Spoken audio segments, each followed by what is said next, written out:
guys, Jesse the Mycophiliac here.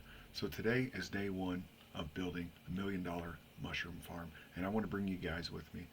I want you to stick around to the end of this video. We're going to cover a tremendous amount of information.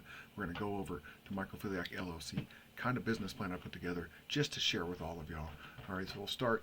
We're going to go first. We'll go over our revenue streams. Then we're going to go to our sales channels. We're going to talk a little bit about research and development. We're going to talk about our financial goals and pricing strategy. We're going to talk about our advertising and marketing strategy. I don't think people go over this enough, so we got a nice section on that. We're going to go over what my specific advantages are, and maybe this will help you find out what your advantages are in your situation. We're going to talk about horizontal and vertical integrations for mushroom farming with Mycophiliac LLC here. So you guys know who I am, and if you don't, I'm Jesse Mycophiliac, retired infantry paratrooper, outdoor studies major, husband, father, and I'm just going to bring you guys along with me on this journey. So picture this. Maybe you're a young 17, 18, 19-year-old person. You just graduated high school and you're not wanting to join this crazy rat race, or there's not a lot of opportunities, or you're trapped in a military like I once was, not necessarily having the time of your life, but not really seeing any way out, and really looking like kind of the best option for you. Maybe this will help you out, and this can be a plan for you to kind of follow, but I'm beginning it and you can follow it now, and I'm going to videotape this whole journey, and I'm going to keep putting it online. And I'm building this in my spare time. My main job is going to be basically teaching jiu-jitsu for the majority of the time, but I am retired. I do not rely on either of these things to make my income, so that is my one major advantage that I currently have over everyone else. I have about $3,000 into this right now with everything involved. So we're going to go over this $1 million side hustle right now. My mission is to cultivate and distribute high quality mushrooms enhancing sustainability and wellness, and to become the leading provider of innovative mushroom products and solutions in Alaska. All right, so the revenue streams that I'm currently looking at and exploring are one of the biggest ones that I think is going to be an advantage here that not necessarily everyone has, that I'll be able to give a better price on, is selling directly to cannabis users or cannabis growers here in Alaska.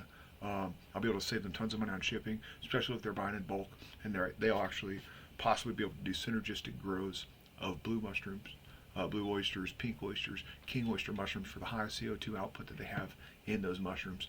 And so that's going to be a work in progress. Also part of what we're going to be doing in our R&D, our research and development, in my side time. Selling liquid cultures online. The super advantage of selling that is that it's cost-effective shipping. I can ship super cheap. I can make it super cheap, and we'll go over that. It's we're ready to use liquid cultures. If ever grown a liquid culture, you know how simple and easy that is. And I think the biggest revenue that will ultimately come from selling to money makers we're looking at there. Then also some more sales channels outside of the local distribution. We have the Etsy shop, which is already set up. No products on there, but they've already been accepted, already set up. Not my first Etsy shop. Also Amazon in Canada, already been accepted, already set up, already connected to bank accounts as well. But what I will have to do is, because I already have Amazon experience, I'll have to apply. Once I submit the products, we'll have to see if they accept them first. But these are not going to be my main focuses right now. This is kind of like working on the side. I might do some videos on those once I get the listings up. But Amazon's a little more complicated than Etsy. Etsy's super easy, which is what I recommend if you're a beginner to this. I also have mycophiliac.com, which you can see in my LinkedIn profile. You can go right to that here on YouTube. I got Facebook, Instagram, Pinterest. We have all of those on there. Right now, my payment systems for accepting payments are Stripe and Amazon Pay, basically connected through Stripe and/or WooCommerce on the website. Got all those set up. If you have any questions about that, let me know. We can go through some videos over that. But there's tons of videos out there, people doing all that cool stuff on YouTube already. The research and development I was talking about, the mushroom-based meats and regenerative farming solutions, and then also educational content, and I'll share that here.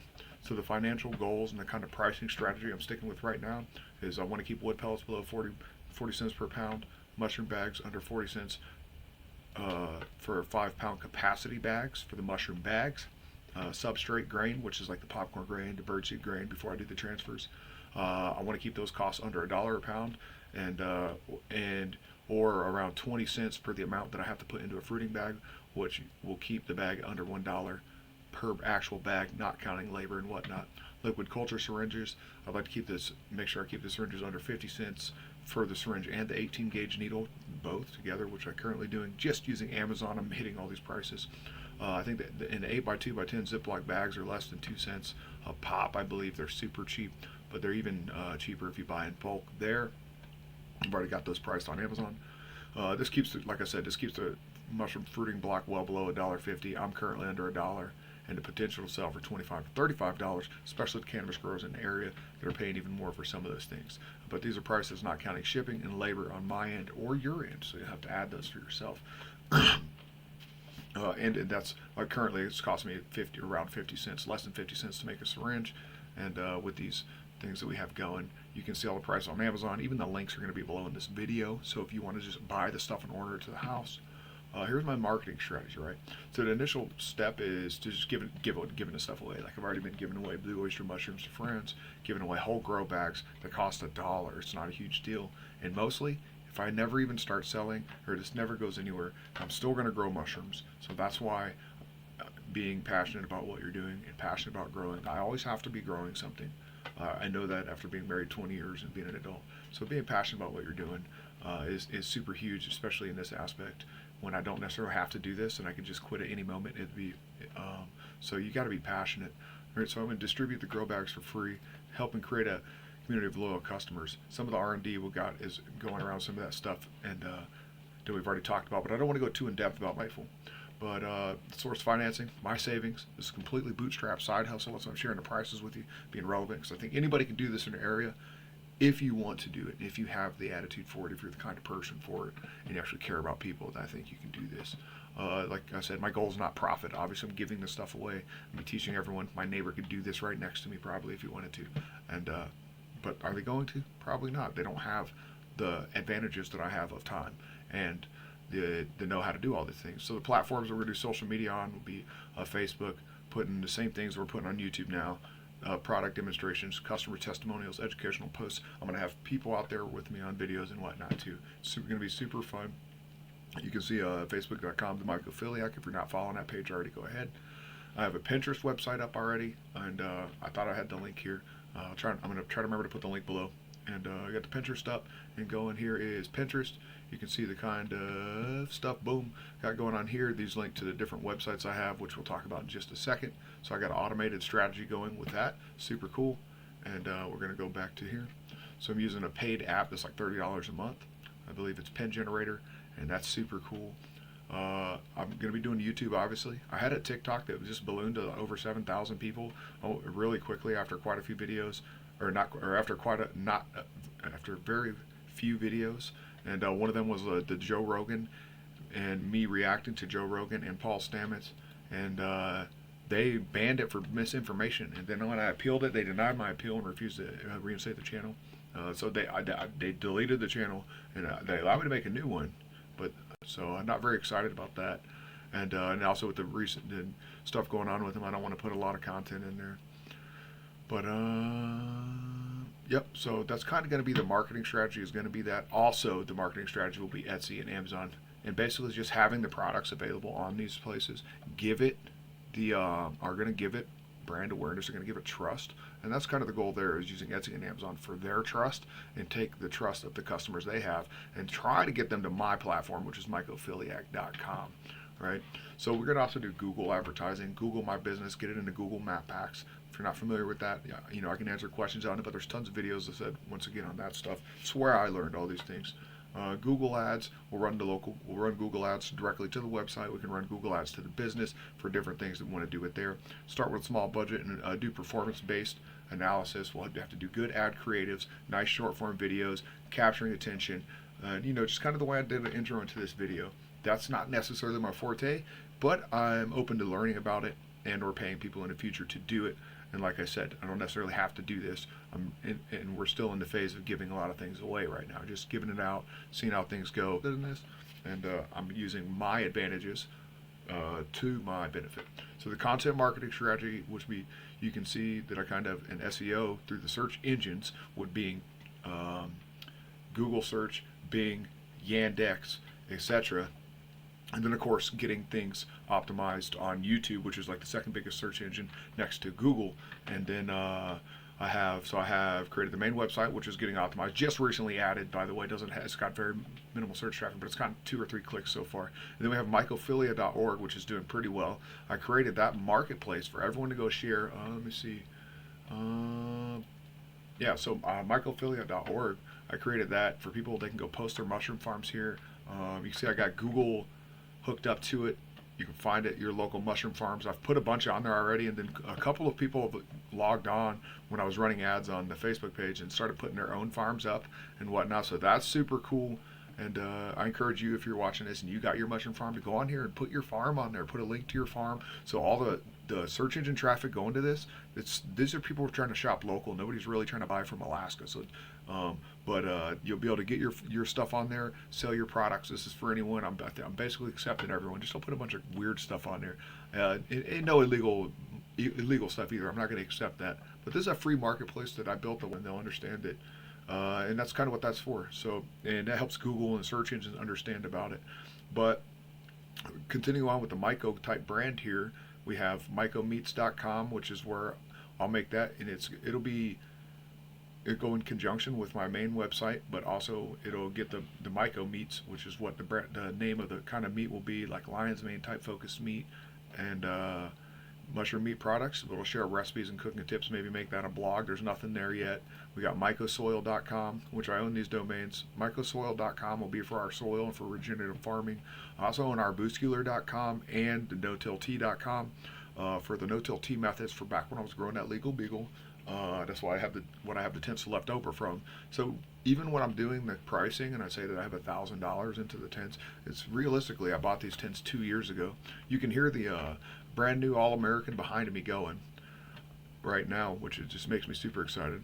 But yeah, we have mycosoil.com, which will kind of be the name / homepage for the regenerative farming soil that we're going to make out of our leftover substrates, of course, and I'm not going to waste any of that stuff. We're up here in Alaska. It's just not part of the lifestyle up here.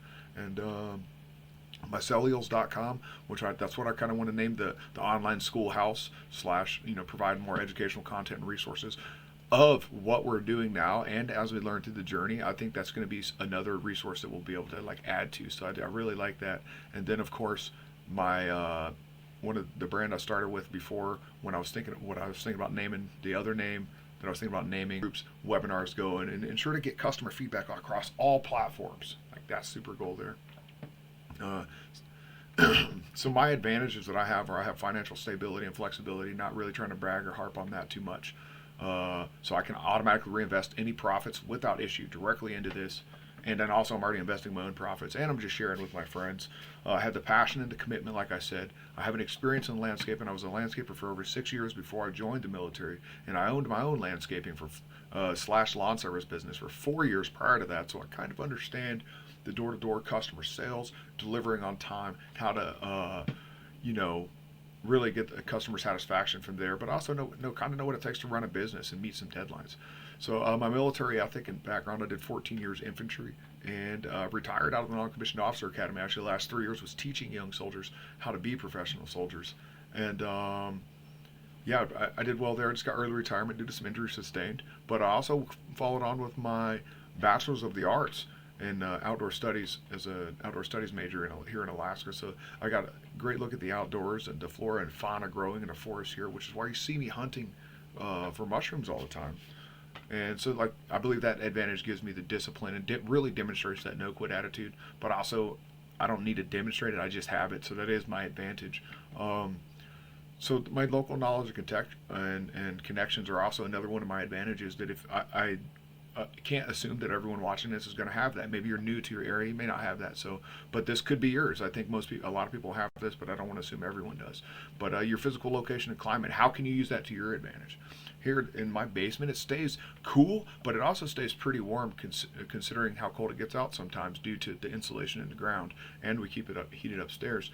But I think Alaska's got the unique climate that's going to help me where I don't have to worry about it. We get a long growing season, and I think the long, mild climate, even though it's not year-round mild, but we do have several months of mild climate, make it super good for growing that, but also for storing and keeping mushrooms without spoiling, keeping the bugs down, and all that good stuff too. So I believe that's an advantage there. But also, that leaves room for just an underserved community for mushrooms as well, because we have so many people here with a lack of businesses, and so it's an underserved community in almost every business there is.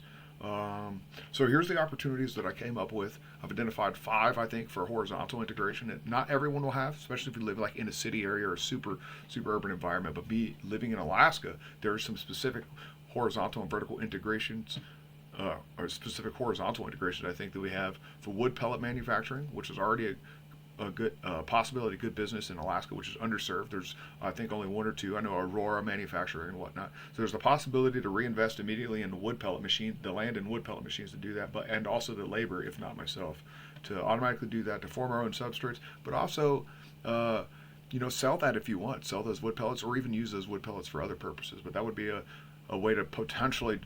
Might take a little while. I haven't run a cost analysis on it, but these are just possibilities. But that really might just set us up to getting our own substrate up here, and you're keeping that substrate under $1 if we drop that substrate cost down a lot. And then chaga farming. So I think it's the most underpriced mushroom on the market. It's especially for American grown and harvested chaga away from the cities.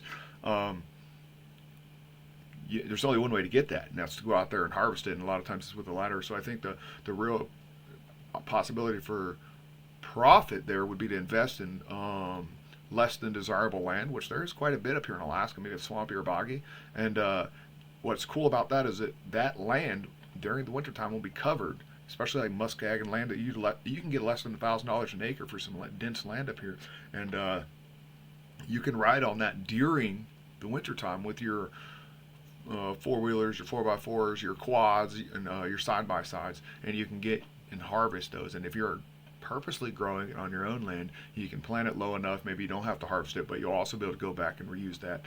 It's potentially harvesting that chaga gold in a few years, especially when what I believe will be the coming boom in the chaga market. But I believe that's the most underpriced market mushroom on the market for sure. Mushroom, like I said, and the horizontal integration once again will be into R&D with mushroom-based meat products. Particularly my particular interest are lion's mane and blue oyster mushrooms, but a lot of them really produce mycelium. But those two are just, little tip there, really produce the large mycelium. Soil production, regenerative farming. We have nice soil up here, but I think as farming expands, the people are going to be more interested in that. And so I bought mycosoil.com to go ahead and secure the branding for mycosoil. And I believe that utilizing that, and I've made small batches of this over the years with all my mushroom waste products, small worm farms, and things like that. So I think it's really going to be a benefit, and especially through my when I was growing that legal beagle, I was utilizing all Korean natural farming from Dr. Cho, and then I've read the follow-on books of Jadam by his son, and I also have read all the books by I believe Lowenfeld's about teaming with microbes and teaming with bacteria, and so I understand the no-till principles. I think more in depth than most would, and I also bought no-till.com for that, because I believe that there will be a market for that branding product as well, for the liquid versions. The liquid byproducts from this essentially will be able to sell as well, and you can market those. So that's an additional horizontal integration right there. And then of course the 5th horizontal integration, I think, or vertical integration you can really use is education content and resources. So uploading this content, like this video I'm trying to make right now with no script off the top of my head, just because that's how I am about it, obviously following this plan, but talking about all these things that I would think about doing in my off time and in our free time.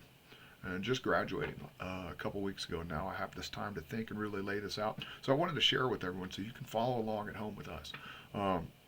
So you got the vertical integrations will be consultations and collaborations, not just education, but helping other people set up their farms and limit their business expenses, so they're not just getting contaminated out or whatever. The lessons learned that you can really provide to other people that are in the same or coming up as you, right? Not saying I can do this or I'm going to do this, but these are just possibilities I've identified, right? I'm not saying I'm doing all of these things. Then you got the research and development, product development, just continuously innovating that all the way on the upwards based to kind of stay ahead of the market. Distribution and logistics investments. I got airplanes and delivery vehicles specifically, right? And barges particularly if we want to go down south. But I think airplanes or drones long distance drones will be a possibility if we need to get supplies in and out of Alaska or around Alaska. Got to figure out some deliveries for some of these people, some of the hard to reach locations that are around Alaska. And that'll also just, if I own the supply chain and everything from delivery to point of end delivery, not that I'm going to, but in 15, 20 years, never know, we may be able to reinvest to that point. So we'll be, and then also this, I probably should have put this first, but building our own personal retail and e-commerce platform. Mycophilia.org is that platform right now, and that's kind of where I'm going in that direction. But I've kind of built that out. You can see it listing your farms, being able to sell your products, and potentially just my brand recognition being what I get out of that. Like, hey, Mycophiliac, that Mycophiliac brand is really helpful to all of us, and then whatever profit I get off that will be on the back end of just helping all of y'all out. Not that I'm taking any of your profit, but just the helping and helping others. So after briefing all that, I think the biggest question is how much have I got in it now? How much has it cost to start this or what you're doing? I've got around 1,000 into the tents and humidifiers with lights. I don't even need the lights. I'm thinking about selling my SF 4000 I have, Spider Farmer 4000, because it's just sitting in the corner. And then you count the shells. It's maybe $1,000 with both tents, all shells, and the fans. I think I went over the prices, and they're all down in the links. So I assume the price is going to be a little more because the tents I bought were much cheaper. That Mars Hydro with the whole setup was under $500 when I bought it, or else I would not have bought it. But it was a complete kit. I think it's like $600 now, but you can catch them on sale, I believe. That All American you saw, I just bought that for $1,200. I think that's a great investment. It's cooking behind me. This is gonna be great for really just sterilizing those grain spawn bags at a high rate. You can see I fit 9 grain spawn bags in there inside the container.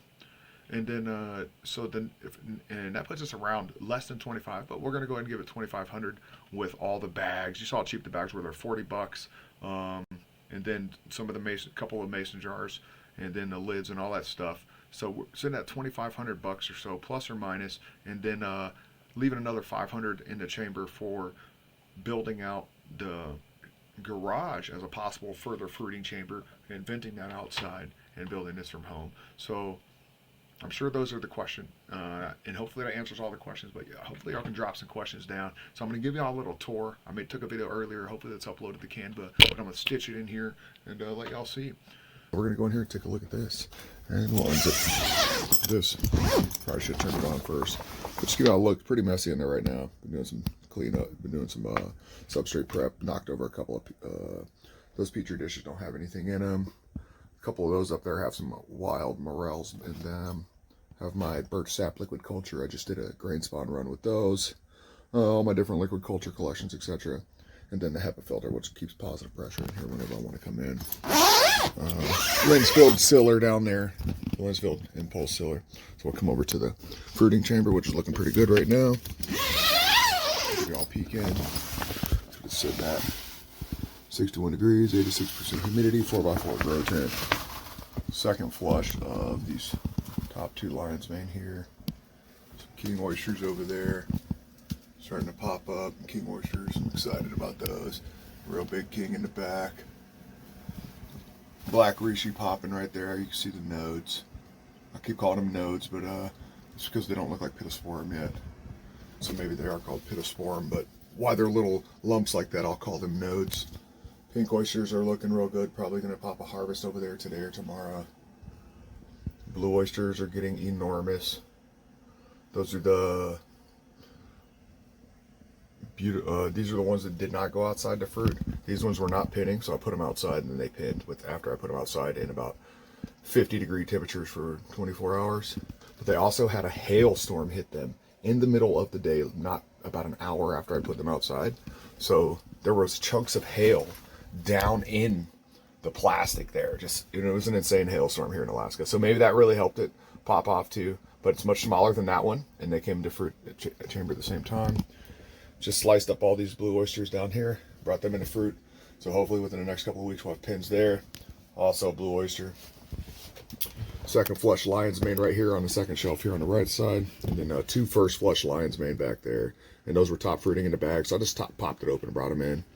And then I've been wiping off the substrate when I top fruit them on the outside of the bag as you roll it down, because I noticed some contam starting to grow in one of them, so I freaking hit that with that rubbing alcohol wipe right after I pulled these down to kind of try to make. Boom, zoom out. My plan is to turn this into the substrate and bag prep station over here, and we can kind of run an assembly line of prepping and getting our stuff cooked, and then bring it right, and then we'll have a fruiting chamber over here. And I may keep the lab indoors for now, but I may bring it outside. That's the cool thing about it being in that tent. I can just transport it. And but I want to vent out that vent over here in the garage, snowboards over there and whatnot. I'm going to probably take this punching bag to the gym. Me and my business partners are opening a gym here in Southside Anchorage, and jiu-jitsu gym, so definitely come out and check us out there. But yeah, I'm probably going to put all these boxes. I got a little shed out back. It's all the Christmas stuff, Halloween stuff, pictures, and then a couple of deployment boxes. And we're going to move all that out there. I'm going to bring my fishing gear in because fishing season's in. So I'm going to I put this together. The wife got this as a gift. But this is my idea to put a big old 10 by 10 fruiting tent here, vented out that exhaust over there so it doesn't look like some crazy stuff. And I'll probably make it look very natural. Harley's going to have to stay in here, so that's not going to be stored outside during the winter. I'll probably move that over to the left. So possibly get 2 10 by 10 grow tents in here, but that's going to come pretty far out, and we're going to see about that. And yeah, so super exciting stuff. If you watched this far, thanks for watching.